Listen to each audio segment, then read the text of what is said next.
This is Supervisor Richard Forster with your biweekly supervisor report from March 11th, 2014. Starting off the meeting today, we had a resolution honoring Roy Oneto on the occasion of his 100th birthday.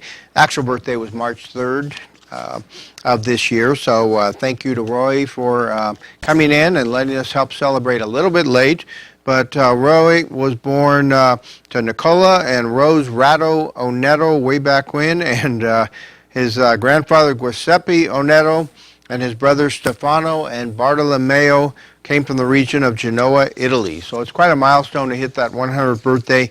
We want to help him celebrate, and part of the reason for that, not just the whole reason, was that his daughters, Cheryl Chopping and Marlana Tico Arnisi, and some people may recognize Tico, who works in our recorder's office for the county, but her father. So we recognized him, talked about his early work with the Kennedy and Argonaut mines, cutting some of the timbers there and doing some other jobs within there.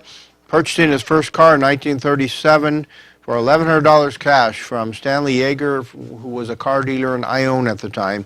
And then he went out and put a radio and a spotlight on it. So Roy enjoyed doing a lot of things in his life, picking mushrooms and going out and making ravioli, which he's passed on down to his daughters and his grandchildren. So we wish Roy the best in his remaining days, which hopefully will be another 100 years. But Roy is quite a person, and as they said, he was kind of fixed in his ways, but you can imagine he grew up during some tough times, going through world wars, and by the way, he did serve in the military for 3+ years too. Next up, we had Maureen Funk in from the Amador Council on Tourism. Maureen brought in a newspaper, San Francisco Chronicle, that they ran. The whole insert in the Chronicle was on Amador County. A lot of local businesses advertised there, not just wineries, but other businesses. But they had some great articles in that. It actually came out February 9th, so you could probably still access that.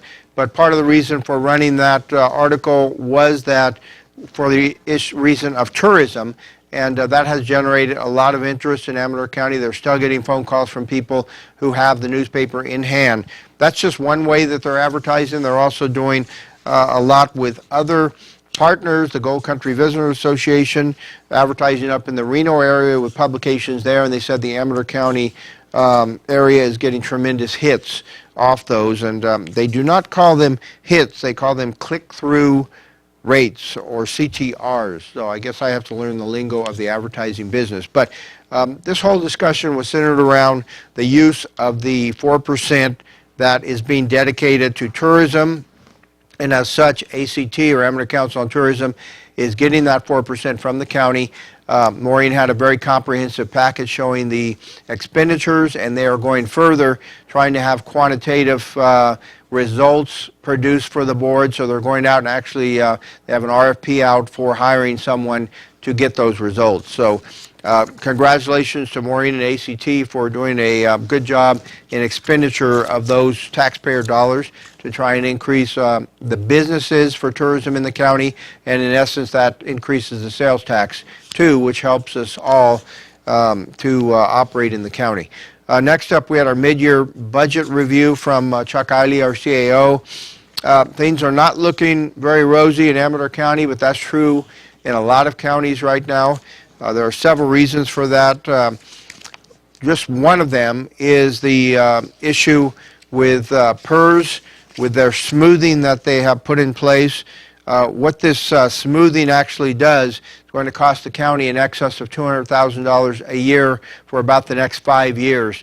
So ultimately, it'll cost us around $1.2 million when it's all said and done. But for the next 5 to 7 years, we're looking at tremendous increases in rates from PERS. They've already increased their rates and adjusted them. Then they come out with a smoothing, which will be a tremendous hit on our budget, because every year we'll have to adjust for that, and it's a cumulative effect where it adds on $200,000+ the first year, another $200,000 to that the second year.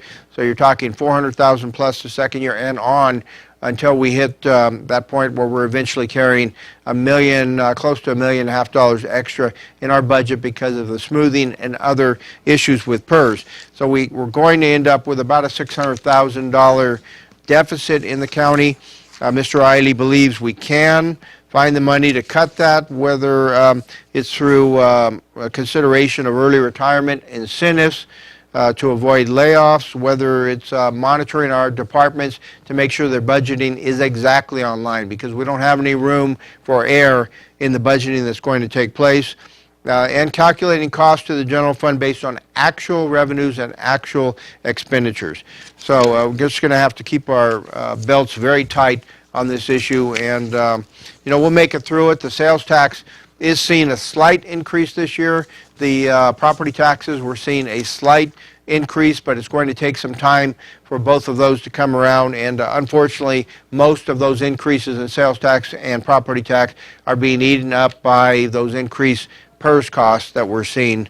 So we'll keep you posted on that. The board did address Assembly Bill 2703. This is regarding taking the subvention funding for Amador County Veteran Service Officer, but all veteran service officers in the state, from $2 million to $5 million.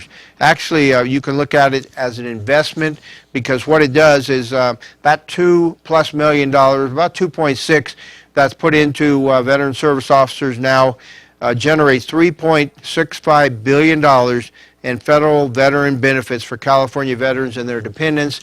Not only that, it affects the Medi-Cal, because those veterans that are approved for federal access can get off Medi-Cal and onto the federal VA system. And those results that you see, that $3.65 billion, that's only for 1 year. That actually keeps going year after year after year. So Terry Sanders, our Veteran Service Officer, great job there. A lot more to the meeting. That's all I have time for. You can access it on the county website, or you can talk to us at the board office, 223-6470. Supervisor Richard Forster, we are going over to Sue Ann.